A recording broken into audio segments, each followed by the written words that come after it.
പശ്ചിമേഷ്യ വീണ്ടും തിളച്ചുമറിയുകയാണ്. ഓരോ ദിവസവും പുതിയ യുദ്ധമുനകൾ തുറക്കപ്പെടുമ്പോൾ പ്രദേശം നേരിടുന്നത് സമാനതകളില്ലാത്ത സുരക്ഷാ പ്രതിസന്ധിയാണ്. മുൻപ് അതിർത്തി പ്രദേശങ്ങളിലും ചില പ്രത്യേക കേന്ദ്രങ്ങളിലും മാത്രം ഒതുങ്ങി നിന്നിരുന്ന സംഘർഷങ്ങൾ ഇപ്പോൾ കൂടുതൽ വിപുലമായിട്ട് അയൽ രാജ്യങ്ങളിലെ സുപ്രധാന സൈനിക കേന്ദ്രങ്ങളിലേക്കും അന്താരാഷ്ട്ര സമുദ്ര വ്യാപാര പാതകളിലേക്കും വ്യാപിച്ചു കഴിഞ്ഞു.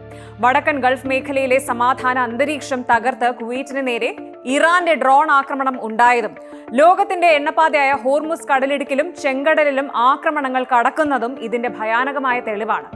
ഈ സങ്കീർണമായ പശ്ചാത്തലത്തിൽ തങ്ങളുടെ സമുദ്ര അതിർത്തികളും ആഗോള ചരക്ക് നീക്കവും സംരക്ഷിക്കാൻ സൗദി അറേബ്യയുടെ നേതൃത്വത്തിൽ 13 രാജ്യങ്ങൾ അണിനിരക്കുന്ന പുതിയ സമുദ്ര സുരക്ഷാ സഖ്യം രൂപീകരിക്കപ്പെടുന്നത് മേഖലയിലെ രാഷ്ട്രീയ സമവാക്യങ്ങൾ വിപ്ലവകരമായ മാറ്റത്തിന് വഴിവെക്കുന്നതാണ്. കുവൈറ്റ് നഗരങ്ങളെയും പ്രധാന സൈനിക താവളങ്ങളെയും ലക്ഷ്യമിട്ട് പുലർച്ചെയോടെ എത്തിച്ചേർന്ന ഇറാനിയൻ ആക്രമണ ഡ്രോണുകൾ ഗൾഫ് മേഖലയിലാകെ കനത്ത ഞെട്ടലാണുണ്ടാക്കിയത്. രാജ്യത്തിന്റെ പരമാധികാരത്തിന് നേരെ ഉയർന്ന ഈ പെട്ടെന്നുള്ള ഭീഷണിയെ കുവൈറ്റ് സായുധ സേന സമയോചിതമായ ഇടപെടലോടെയാണ് നേരിട്ടത്. കുവൈറ്റ് വ്യോമാതിർത്തിക്കുള്ളിൽ പ്രവേശിച്ച ആക്രമണകാരികളായ ഡ്രോണുകളെ വ്യോമസേനയുടെ ആധുനിക പ്രതിരോധ സംവിധാനങ്ങൾ വിജയകരമായിട്ട് തകർത്ത് വീഴ്ത്തി. കുവൈറ്റ് പ്രതിരോധ മന്ത്രാലയ വക്താവ് brigadier general Saud Abdul Aziz Al Otaibi വ്യക്തമാക്കിയതുപോലെ ആക്രമണത്തിന് പിന്നിൽ ഇറാനിയൻ സൈനിക വിഭാഗങ്ങളുടെ നേരിട്ടുള്ള ഇടപെടൽ ഉണ്ടായിരുന്നു. ആക്രമണം വിജയകരമായിട്ട് പ്രതിരോധിച്ചുവെങ്കിലും വെടിവെച്ചിട്ട ഡ്രോണുകളുടെ അവശിഷ്ടങ്ങൾ താഴെ ജനവാസ മേഖലകളിലും കെട്ടിടങ്ങൾക്കു മുകളിൽ പതിച്ചതിനെ തുടർന്ന് വസ്തുവകകൾക്ക് വൻതോതിൽ ഭൗതിക നാശനഷ്ടങ്ങൾ സംഭവിച്ചിട്ടുണ്ട്. ഭാഗ്യവശാൽ ആളപായമൊന്നും റിപ്പോർട്ട് ചെയ്യപ്പെട്ടിട്ടില്ല എന്നത് വലിയൊരു ആശ്വാസമായി മാറുമ്പോഴും സുരക്ഷാ ആശങ്കകൾ ഒട്ടും കുറയുന്നില്ല. രാജ്യത്തിന്റെ സുപ്രധാന ഇൻഫ്രാസ്ട്രക്ചറുകളെയും സൈനിക കേന്ദ്രങ്ങളെയും ലക്ഷ്യമിട്ടുള്ള ഇത്തരം നീക്കങ്ങൾ ഭാവിയിലും തുടർന്നേക്കാമെന്ന വിലയിരുത്തലിൽ കുവൈറ്റ് സൈന്യം അതീവ ജാഗ്രതയിലാണ്. മറ്റു സുരക്ഷാ ഏജൻസികളുമായി ചേർന്ന് രാജ്യത്തുടനീളം കടുത്ത മുൻകരുതലുകൾ പ്രഖ്യാപിക്കപ്പെട്ടിരിക്കുകയാണ്. സമാധാനപ്രിയരായ അയൽ രാജ്യങ്ങളെ സംഘർഷത്തിലേക്ക് വലിച്ചിഴയ്ക്കുന്ന ഇത്തരം ആക്രമണങ്ങൾ നയതന്ത്ര തലത്തിൽ കടുത്ത പ്രതിഷേധത്തിന് വഴി തുറന്നിട്ടുണ്ട്. കരയിലെ സംഘർഷങ്ങൾക്ക് സമാന്തരമായി ലോകത്തിലെ ഏറ്റവും തന്ത്രപ്രധാനമായ സമുദ്രപാതകളിലും സ്ഥിതിഗതികൾ ഭീതിജനകമായിട്ട് തുടരുകയാണ്. അമേരിക്കൻ യുദ്ധവിമാനങ്ങളുടെ കവചവും അകമ്പടിയും ഉണ്ടായിട്ടും ഹോർമുസ് കടലിടുക്കിലൂടെ സഞ്ചരിക്കാൻ ശ്രമിച്ച 2 പ്രധാന എണ്ണ ടാങ്കറുകൾക്ക് നേരെയും ഇറാന്റെ മിസൈൽ ആക്രമണം ഉണ്ടായി.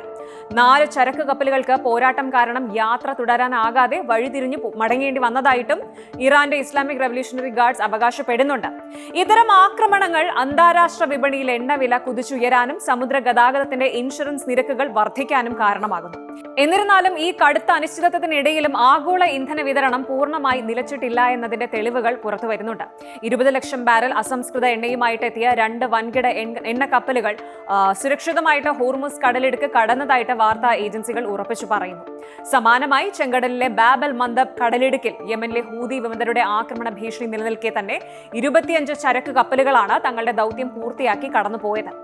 ആഗോള വാണിജ്യ രംഗം ഭീഷണികൾക്ക് മുന്നിൽ പൂർണ്ണമായി തളർന്നു പോകില്ല എന്നതിന്റെ പ്രതീകമാണിത്.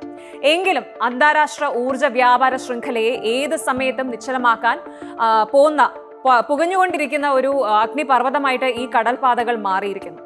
സമുദ്രപാതകളിൽ തുടർച്ചയായിട്ടുണ്ടാകുന്ന ആക്രമണങ്ങളും ഭീഷണികളും വെറും ഒരു പ്രാദേശിക പ്രശ്നമല്ല, മറിച്ച് ആഗോള സാമ്പത്തിക ഭദ്രതയെ ബാധിക്കുന്ന ഒന്നാണെന്ന തിരിച്ചറിവിൽ നിന്നാണ് സൗദി അറേബ്യ ഒരു ചരിത്രപരമായ ദൗത്യത്തിന് തുടക്കമിട്ടിരിക്കുന്നത്.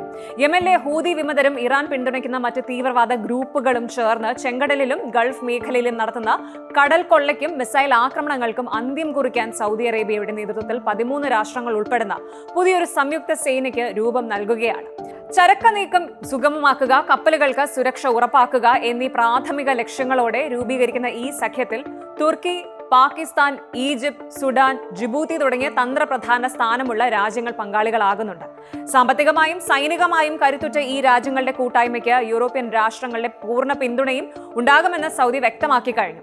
കേവലം പ്രതിരോധപരമായ ഒരു കൂട്ടായ്മ എന്നതിലുപരി പശ്ചിമേഷ്യൻ കടലുകളിലെ വൻ ശക്തികളുടെ സ്വാധീനത്തെ പുനർനിർവചിക്കുന്ന ഒന്നായി ഈ സഖ്യം മാറും. അന്താരാഷ്ട്ര വ്യാപാര സ്വാതന്ത്ര്യത്തെ വെല്ലുവിളിക്കുന്ന ശക്തികൾക്കെതിരെയുള്ള കൂട്ടായ നയതന്ത്ര സൈനിക മറുപടിയാണ് ഈ നീക്കം. വ്യോമാതിർത്തി ലംഘിച്ചുള്ള ഡ്രോൺ ആക്രമണങ്ങളും സമുദ്രത്തിലെ മിസൈൽ വർഷങ്ങളും പശ്ചിമേഷ്യ വൻകിട യുദ്ധത്തിന്റെ വക്കിൽ നിർത്തുമ്പോൾ ആഗോള സമൂഹം വലിയൊരു പരീക്ഷണ ഘട്ടത്തിലൂടെയാണ് കടന്നു പോകുന്നത്. സൈനിക താവളങ്ങൾ തകർക്കുന്നതിലൂടെയോ ചരക്ക് കപ്പലുകൾ തടയുന്നതിലൂടെയോ ഉണ്ടാകുന്ന വിനാശങ്ങൾ ആത്യന്തികമായി ബാധിക്കുന്നത് സാധാരണക്കാരായ ജനങ്ങളെയും ആഗോള സാമ്പത്തിക വ്യവസ്ഥയുമാണ്. 13 രാഷ്ട്രങ്ങൾ ചേരുന്ന സൗദി സഖ്യത്തെ പോലെയുള്ള കൂട്ടായ്മകൾ സുരക്ഷ ഉറപ്പാക്കാൻ ശ്രമിക്കുമ്പോഴും ശത്രുതയുടെയും ആയുധ ശക്തിയുടെയും പാത ഉപേക്ഷിച്ച് നയതന്ത്ര സംഭാഷണങ്ങൾ സംഭാഷണങ്ങളിലൂടെയും സമാധാനത്തിലൂടെയും പ്രശ്നങ്ങൾ പരിഹരിക്കാൻ ബന്ധപ്പെട്ട എല്ലാ കക്ഷികളും തയ്യാറാകേണ്ടത് കാലഘട്ടത്തിന്റെ അനിവാര്യതയാണ്. കൂടുതൽ വാർത്തകൾക്ക് news 18 Keralam YouTube channel subscribe ചെയ്യുക.